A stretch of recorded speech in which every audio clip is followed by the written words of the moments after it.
우리 5월은 이제 가정의 달, 그리고 또 저는 성령의 달이라고 봅니다. 우리 셋째 주가 오순절 성령 강림 주일이거든요. 그래서 우리 성령으로 충만함 받아 여러분의 가정이 치유되고 회복되기를 주님의 이름으로 축복합니다. 저는 오늘 우리 가정은 하나님의 나라입니다. 시작. 우리 가정은 하나님의 나라입니다. 이런 제목으로 가정주일 말씀을 전합니다. 여러분, 하나님 다음으로 가장 중요한 게 뭐예요? 하나님 다음으로 가장 중요한 거, 저는 가정이라고 생각해요. 이 가정은요, 오늘 이 본문 말씀처럼 하나님이 직접 제정하신, 영어로 divine institution이에요. 신적인 기관이라 이렇게 얘기할 수 있어요.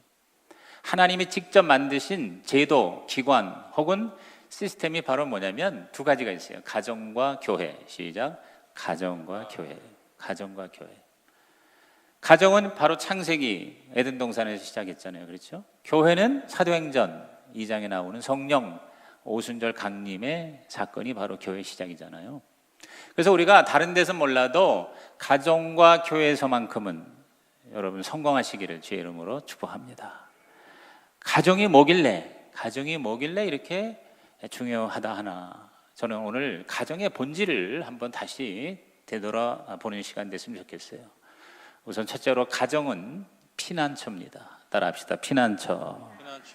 인생의 각종 풍파와 그리고 폭풍을 피하는 삶의 피난처가 바로 가정이다.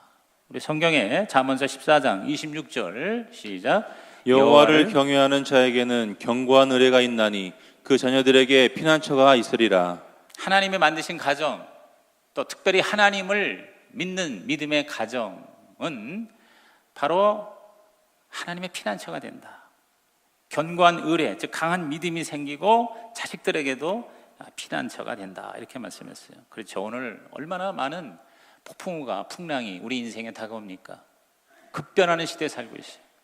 특히 지금 우리 이 시대, 우리 한반도에 사는 여러분들 정말 정신을 못 차릴 정도로 변화의 소용돌이가 워낙 거세서 참 개인이 감당하기에는 벅찬 일들이 많이 벌어지고 있습니다.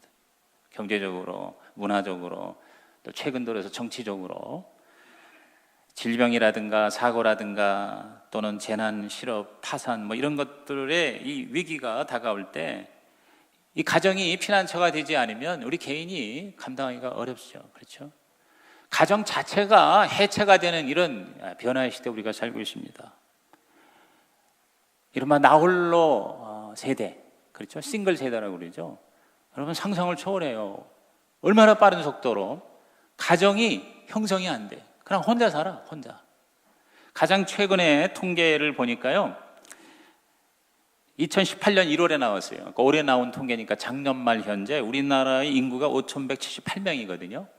그리고 세대 수가 2,129만 세대예요. 한 2천만 세대가 되는데 싱글 세대, 그러니까 세대 등록한 1인 가족이 여러분 750만이에요. 2천만 세대 중에 750만 세대가 싱글 세대라는 게 무슨 얘기예요? 우리나라 세 가정 중에 한 가정은 사실상 예를 들어서 가정이라는 게 뭡니까?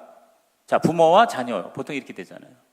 그래서 family라는 그 영어가 재밌어요. 가정이 뭐냐? family가 F-A-M-I-L-Y가 father and mother, I love you 이의 머리 글자로 만들어서 보통 가정이다 그렇게 얘기하잖아요. 아빠, 엄마 사랑해요. 이게 가정인데 그냥 혼자 싱글 가정이 여러분 700만이 넘어요. 3분의 1이 넘어요. 그래서 모든 게 지금 달라지잖아요. 뭐 식당이라든가 여러 가지 물건 생산이라든가. 그래서 혼자서 싱글 가족이 생활하는 데에 여러 가지 생산품들이 나오지 않습니까? 이러한 싱글 가족이 뭐 그냥 내 혼자서 부담 없이 산다, 자유롭게 산다. 그래서 이제 관심이 뭐예요? 주로 돈이라든가 건강이라든가 어떤 자기 실현 뭐 이런 것들 관심 있잖아요. 그런데 여러분, 혼자 살다가 갑자기 위기를 당할 때 여러분 진짜 나를 위해서 끝까지 지켜주는 이런 피난처가 없다는 건 이건 굉장한 리스크잖아요. 인생에. 그렇지 않습니까? 실패의 폭풍이 우리에게 다가옵니다. 가족 중에 경제적으로나 특히 건강 면에서 치명타를 입을 때 또는 어떤 그 정신적인 그런 만족을 못 누려서 여러분 우울증, 불면증, 자살 여러분 이런 것들이 다 뭡니까? 가정이 레퓨지가 피난처가 되지 못하기 때문에 일어나는 현상이죠. 그래서 성경도 모든 걸 다 가지고 누리고 그렇게 잘 살던 솔로몬이 말년에 하는 말들 보면 우리에게 깊은 감동을 주죠. 자, 전도서 4장 9절에서 10절. 한 사람이 패하겠거니와 두 사람이면 맞설 수 있나니. 전도서 4장 9절 10절 시작. 두 사람이 한 사람보다 나음은 그들이 수고함으로 좋은 상을 얻을 것입니다. 혹시 그들이 넘어지면 하나가 그 동물을 붙들어 일으키려니와 홀로 있어 넘어지고 붙들어 일으킬 자가 없는 자에게는 화가 있으리라. 자, 너무 상식적인 얘기죠. 두 사람이 한 사람보다 낫다. 왜? 한 사람이 넘어지면 일으킬 자가 있다는 게 여러분 특별히 진짜 인생의 여행길에 진짜 한 사람이 넘어질 때 옆에 도와줄 사람이 없다면 이거 얼마나 비참해요. 그렇죠? 저는 옛날에 아주 한 달 이상 이렇게 선교 여행 갔다가 집에 딱 들어왔을 때 아무도 마침 그때 없었을 때 갑자기 그런 어떤 공허한 마음이 들더라고요. 그런데 나를 반기는 아내가 있고 자녀들이 있을 때 여러분 얼마나 우리가 마음이 위로가 됩니까? 권대웅의 천국에서의 하루라는 시를 보면은요, 우리 인간은 마치 날개 하나만 가진 천사다 이렇게 얘기를 했어요. 날개 하나만 가졌기 때문에 혼자 날 수가 없고 포옹을 해야, 포옹하면 날 수가 있다 그랬어요. 왜? 한 짝씩 가지고 있으니까 서로 끌어안고 포옹하면 두 짝이 되잖아요. 그러면 날아간다. 이런 의미로 우리에게 피난처로 얘기를 하죠. 그렇죠? 거절의 폭풍, 여러분 사회에서 인간관계에서 거절당하는 이런 상처 굉장히 심각할 수 있죠. 이럴 때 치료될 수 있는 것이 바로 가정이라는 공동체죠. 그 공동체 유익과 힘은 아무리 강조해도 지나치지 않습니다. 있는 그대로 나를 받아주는, 막 억울한 일을 당하고 누구한테 막 비난 비평을 당하고 그래서 공격당할 때 그래도 내가 비록 문제가 있고 잘못하고 죄를 지었을지라도 그래도 품어주는 것이 어디예요? 가정이잖아요. 그래서 전도서 4장 12절에 한 사람이면 패하겠거니와 두 사람이면 맞설 수 있나니 세 겹줄을 쉽게 끊어지지 아니하느니라 그랬어요. 여러분 진짜 뭐 세 겹줄까지 안 가고요, 한 사람만 있어도 나를 정말 이해해주고 들어주고 그리고 끝까지 지켜줄 수 있는 사람 한 사람만 있어도요, 우리는 희망을 가져요. 우리는 용기를 가질 수 있어요. 자살하는 사람이 그 한 사람이 없어서 자살하는 거예요. 그렇죠?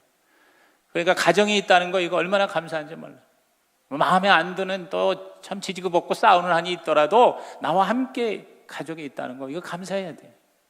여러분 하나님의 선물 가족을 감사하시기 바랍니다.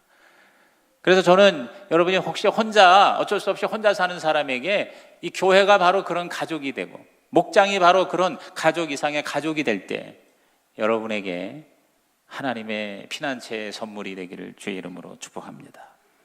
여러분 가정에서조차 거절당하면 그건 좀 절망이에요. 인정과 사랑과 수용이 있는 그런 가정, 그게 바로 하나님이 우리 계신 선물이다 그랬습니다. 오늘 본문에 보니까 하나님도 혼자 있는 것이 좋지 않다 그랬어요. 그래서 돕는 배필로 가정을 만들어 주신 거죠. 예수 믿는다고 우리가 슈퍼맨이 됩니까? 여러분 우리가 믿지 않는 사람은 크리스찬이 다 완벽하기를 바라지만 우리 그리스도인도 불완전한 인간이에요. 구원을 받았어도 여전히 우리는 날마다 전쟁터에서 싸우면서 살아가는 것입니다.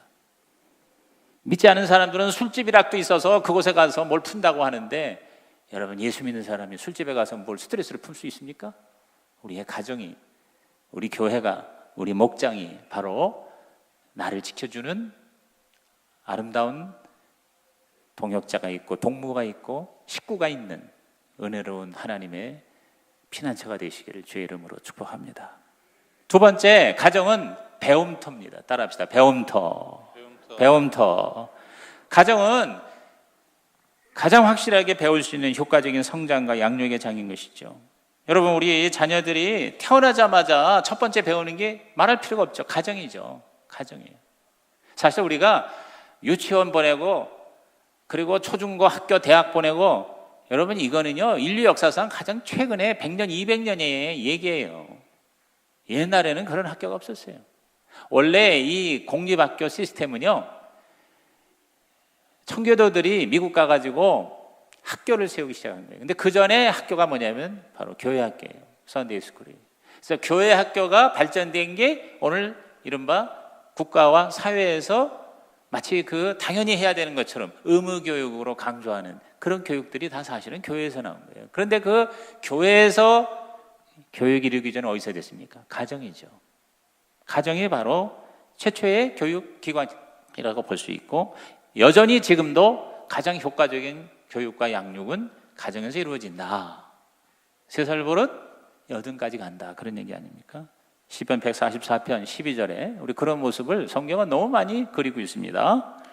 우리 아들들은 어리다가 장성한 나무들과 같으며 우리 딸들은 궁전의 양식대로 아름답게 다듬은 모퉁이 돌들과 같으며. 자, 아들들과 딸들에 대해서 너무 멋지게 얘기하잖아요. 어리지만 나중에 장성한 나무처럼 튼튼하게 자라고, 또 딸들은 궁전 모퉁이를 장식하는 우아한 돌기둥. 모퉁이 돌이라는 게 돌기둥이에요. 여러분, 아름다운 궁전에 그 돌기둥을, 대리석 기둥을 한번 상상해 보세요. 여러분, 우리 앞으로 우리나라가 어떻게 될지는 모르지만 저는 굉장히 기대가 됩니다. 북미 회담도 잘 되고 해서 어쨌거나 큰 소리 쳤으니까 이제 더 이상 핵전쟁 이제 하지 말고 서로 왕래하면서 좀 시간이 걸려도 남북이 서로 하나가 되고 통일이 되면, 최근에 아주 세계적인 그 신용평가 회사가 우리 한국이, 남과 북이 통일이 돼서 잘 정치가 되면요 세계 2위 국가가 된다고 그러더라고요. 할렐루야. 2위 국가가 된대요.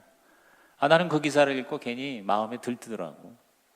지금 우리나라가 가장 경제적으로 세계 어깨를 다룬 때가 2005년도에 우리가 10위였습니다. 14위로 내려앉다가 최근에 다시 11위로 올라왔어요. 경제 규모로, 이제 GDP 이걸로 해서 우리나라가 지금 이 조그만 나라가 전 세계 250개 나라 중에 여러분 10위권에 들어가 있다는 게, 이게 난 진짜 기가 막힌 하나님의 은혜예요. 할렐루야. 그것도 여러분이 감사하시면 이 나라가 잘 될 줄로 믿습니다. 그런데 그 앞으로 이 통일에 제일 중요한 게 인재 아니겠어요? 인재. 우리나라가 뭐 땅이 있어요, 뭐가 있어요? 그러면 그 통일 한국의 리더들이 누구냐? 바로 우리의 자녀들일 터인데, 그 자녀들이 가정에서부터 하나님의 나라의 리더십이 된다면 이 나라는 진짜 하나님의 제2의 이스라엘 제사장 국가가 될 줄로 믿는 것입니다. 그게 바로 배움터예요. 그게 바로 가정이에요. 우리 부모의 최대 사명은 자녀를 영적으로 잘 키워내는 거예요. 이건 어디에서도 해줄 수 없어요. 여러분, 아무리 좋은 하버드 대학교나 아무리 좋은 우리나라 최고의 교육기관에서 여러분 하나님의 사람으로 키울 수 있습니까?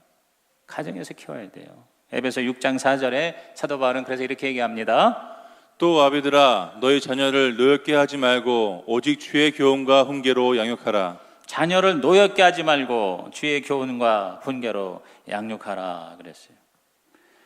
우리 가정에 흐르는 분노가 치유가 되어서 자녀들에게 이게 전달이 되지 않게 하자. 최근에 우리 어느 청년들의 모임에서 설문조사를 했는데, 크리스찬 우리 자녀들, 청년들이 가장 분노한 대상이 부모라고 하는 게 64%래요. 64%.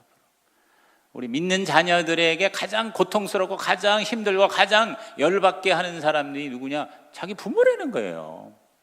그러니까 우리가 한번 하나님 앞에 우리 자신을 돌아봐야 할 그런 현실이다, 이렇게 생각이 되는 거죠. 여러분, 부모가 된다는 거는 좋은 주인이 되는 거다. 나그네에게 좋은 주인이 되는 것 같다. 누가 그런 말 했어요. 굉장히 공감합니다. 우리 자녀를 내가 창조하지 않고 내가 소유하는 게 아니잖아요. 하나님이 우리에게 주신 선물이면서 동시에 하나님이 우리에게 맡기신 자원이기 때문에 우리는 청지기로서 이 나그네를, 여행객을 잘 대접을 해서, 그래서 떠날 때 아름답게 떠나보내는 게 우리 부모의 사명이다, 그런 얘기를 하는데, 오늘 우리의 자녀를 정말 예수님처럼 자라게 하는 이 부모의 사명을 감당하는 아름다운 영적 배움터가 되고 순종의 학교가 저와 여러분의 가정이 되기를 주님의 이름으로 축복합니다. 예수님의 모습, 예수님의 그 성장의 패턴을 보면 굉장히 전인적인 성장의 모습입니다. 자, 누가복음 2장 52절에 우리 의사인 누가가 예수님의 성장 패턴을 이렇게 설명했습니다. 예수는 지혜와 지혜와 피가 자라가며 하나님과 사람에게 더욱 사랑스러워 가시더라. 여기 네 가지 그 성장의 양육의 패턴이 있잖아요. 지혜가 자랐다는 게 뭐예요? 지적인 성장이죠. 인텔렉츄얼. 그렇죠. 그리고 키가 자란다는 건 피지컬, 즉 신체적인, 육체적인 성장이고, 하나님에게 사랑스러운 게 바로 이게 스피리추얼, 즉 영적인 성장이고, 사람에게 사랑스러운 게 이게 소셜, 즉 사회적인 성장이거든요. 그래서 우리 인간의 이른바 전인적이라는 그런 또는 총체적인 성장의 모습이 이 네 분야다. 지적으로, 그리고 육체적으로, 그리고 사회적으로 대인관계.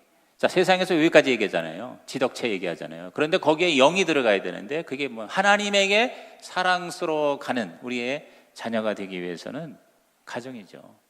사실 우리 교회도 제대로 책임질 수가 없어요.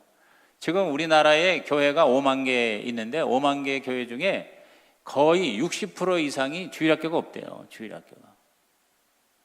그렇기 때문에 교회도 사실은 책임지기가 어려워요. 가장 많은 시간을 보내는 가정에서.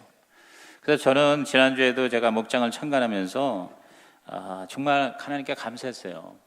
이 목장에서 이렇게 일주일에 한 번씩 모여서 같이 밥을 먹고 같이 나누고 같이 기도하면서 아이들도 이제는 막 목장이 좋아서 목장 꼭 가고 싶어하는 애들이 점점 늘어난다는 게 얼마나 감사해요. 그렇게 일주일에 한 번씩 모여서 같이 찬양하고 예배드리고 같이 밥 먹고 같이 나누고 그리고 같이 기도하고 이렇게 영혼을 구원하는 일에 우리 자녀들이 그걸 이렇게 매주마다 보면서 그리고 거기서 그 부모를 본받아 가면서 이렇게 자란다는 것은 이것은요 정말 엄청난 축복이에요. 어디에서도 사실은 얻을 수 없는 그런 영적인 하나님의 은혜다. 할렐루야. 바로 그러한 가정, 그러한 목장 저와 여러분이 되기를 주의 이름으로 축원합니다. 가정에서 뭘 배웁니까? 관계를 배우는 거예요. 제일 중요한 게 관계라고 그러잖아요. 창세기 2장 24절 오늘 본문에 보니까 남자가 부모를 떠나 그의 아내와 합하여 둘이 한 몸을 이룬다. 한 몸을 이룬다는 게 공동체죠. 공동체의 관계를 우리가 배우는 첫 번째 태어나자마자 배우는 자리가 바로 뭡니까?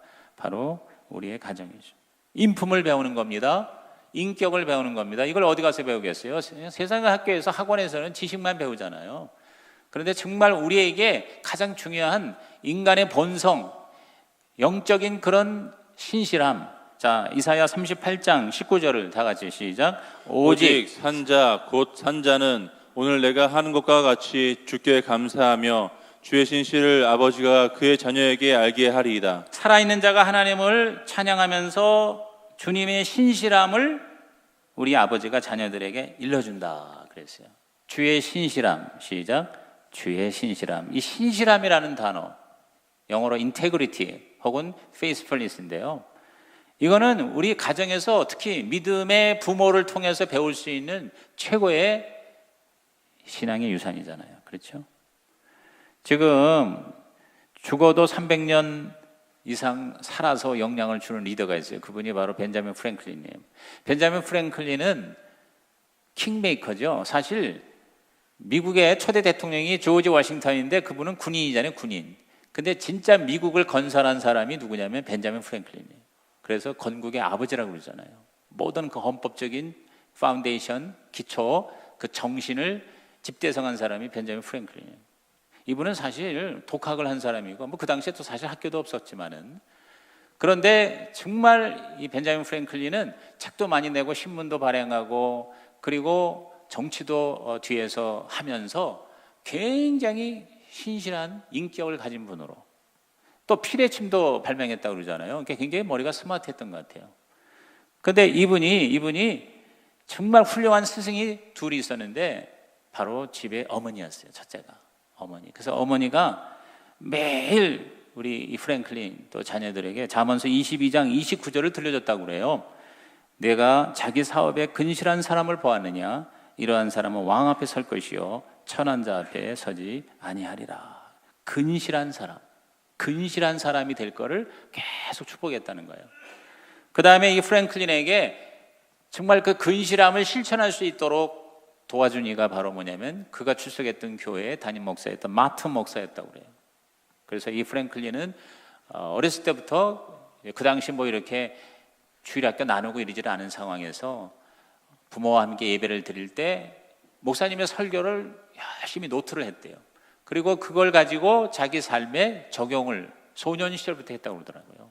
그래서 이른바 그 13가지, 그 마트 목사님이 얘기한, 아마 제 생각에는 갈라디아서 5장의 성령의 열매 9가지를 가지고 이거를 익스펜드 한 것 같아요. 근데 거기에 13가지 덕목, 유명하잖아요. 절제, 침묵, 질서, 결단, 절약, 근면, 진실, 정의, 중형, 청결, 침착, 순결, 겸손, 이랬단 말이에요.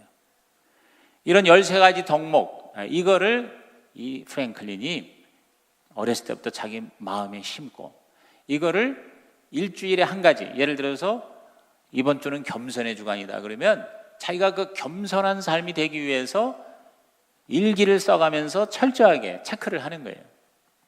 그리고 한 주가 지나고 난 다음에는 친절하면 친절, 그 다음에는 절제면 절제, 이런 식으로 해서 13주 사이클을 돌리고 난 다음에 다시 또 겸손으로 돌아와. 이런 걸 평생을 했다는 거 아니에요. 평생을 이렇게 자기를 관리한. 그래서 오늘날 리더십 분야에서 자기 관리의 최고봉이 누구예요? 벤자민 프랭클린이. 뭐 이걸 아야 회사가 있잖아요. 그래서 그 매일매일 그 자기 관리하고 일정표 짜고 주간, 뭐 월간, 연간 뭐 이래가지고 이른바 자기를 관리하고 완성하는 데 성공자의 삶을 걸어가는 리더십 분야에는 이 벤자민 프랭클린이 타의 추종을 불허하잖아요. 근데 이 프랭클린이 그러한 학습과 교육과 훈련을 어디서 했느냐? 바로 가정에서 했다. 교회에서 했다. 유명한 얘기죠. 우리 가정에서는 또 가치를 어디에서도 줄 수 없는 진정한 가치를 배우게 합니다. 신명기 6장 6절에서 7절을 다 같이 시작. 오늘 내가 내게 명하는 이 말씀을 너는 마음에 새기고 내 자녀에게 부지런히 가르치며 집에 앉았을 때에든지 길을 갈 때에든지 누워있을 때에든지 일어날 때에든지 이 말씀을 강론할 것이며. 그럼 이른바 그 이제 쉐마라는 거예요. 이스라엘에 들으라 하면서 뭐요? 하나님을 마음 다해 목숨 다해 뜻을 다해 사랑하라 하는 그 하나님 사랑이 바로 모든 삶의 기초라는 거. 그래서 유대인들은 금요일 날 안식일 되면 저녁에 천하 없어도 다 모든 걸 정리하고 집에 모여서 토라 말씀을 앞에 두고 이 쉐마를 읽어가며 우리 자녀들에게 하나님의 율법을 가르치는.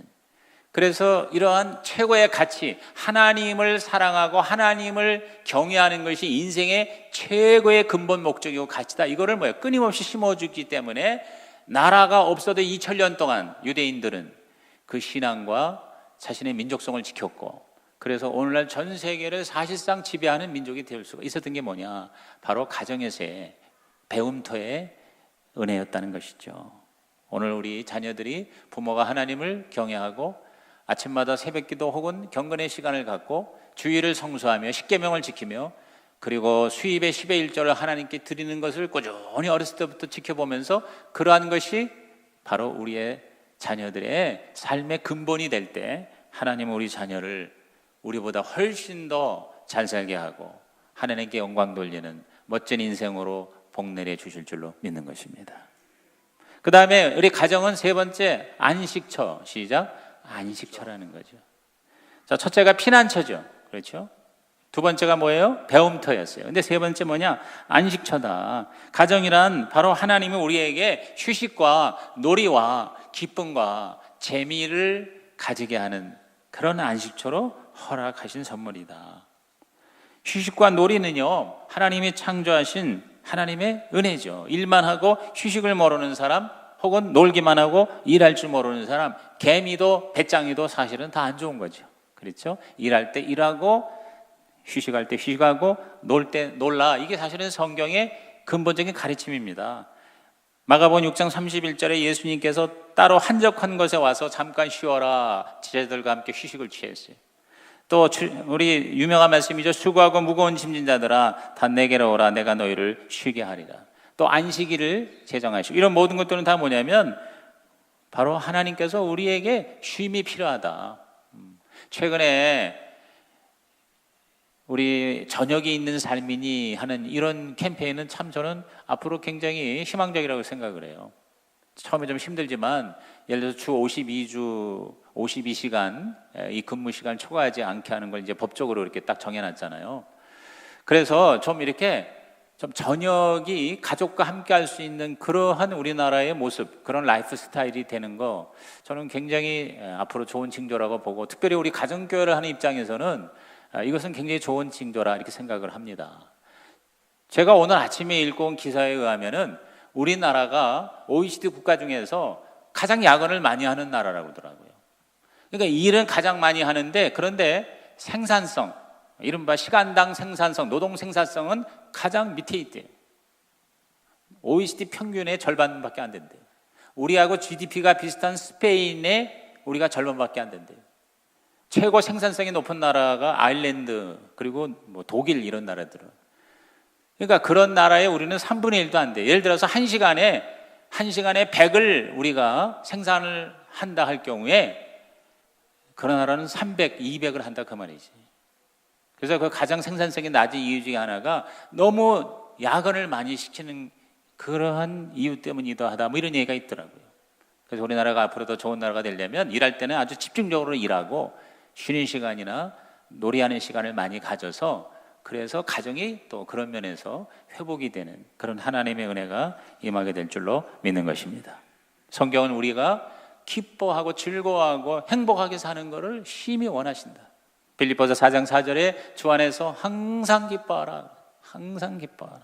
잠깐 기뻐하지 말고 항상 기뻐하는 게 뭐예요? 조건과 환경에 관계없이 기뻐하라. 성령의 기쁨, 하나님이 주시는 기쁨. 그런데 가정이야말로 그러한 기쁨을 실제로 누릴 수 있는 현장이 되는 거잖아요. 그래서 전도서 9장 9절에 우리 솔로몬이 또 이렇게 고백하죠. 시작. 내 헛된 평생의 모든 날, 곧 하나님이 해 아래에서 내게 주신 모든 헛된 날에 내가 사랑하는 아내와 함께 즐겁게 살지어다. 그것이 내가 평생의 해 아래에서 수고하고 얻은 내 몫이니라. 사랑하는 아내와 함께 즐겁게 살지어다 그랬어요. 따라합시다. 사랑하는 아내와 함께, 사랑하는 남편과 함께. 그러니까 부부가 함께 즐겁게 살지어다. 막 억지로 참고 견디는 삶이 아니라 누리고 즐거워하는 삶을 우리 하나님은 우리에게 선물로 주셨다. 교회도 그러한 행복한 가정의 연장이 되어야 한다. 그래서 시편 5편 11절에 시작. 그러나 주께 피하는 모든 사람은 다 기뻐하며 주의 보호로 말미암아 영원히 기뻐 외치고 주의 이름을 사랑하는 자들은 주를 즐거워하리이다. 자, 주께 피하는 사람이나 주의 이름을 사랑하는 자가 바로 우리 예수 믿는 사람이잖아요. 그런데 여기 문장 하나에 다 기뻐하고 영원히 기뻐하고 즐거워하라 그랬어요. 그러니까 기뻐하고 즐거워하라는 말을 반복해서 3번이나 말씀하는 것 같아요. 그러므로 우리가 다시 한번 우리 자신을 돌아봅시다. 내가 왜 이렇게 예수 믿는데도 기쁘지 않을까?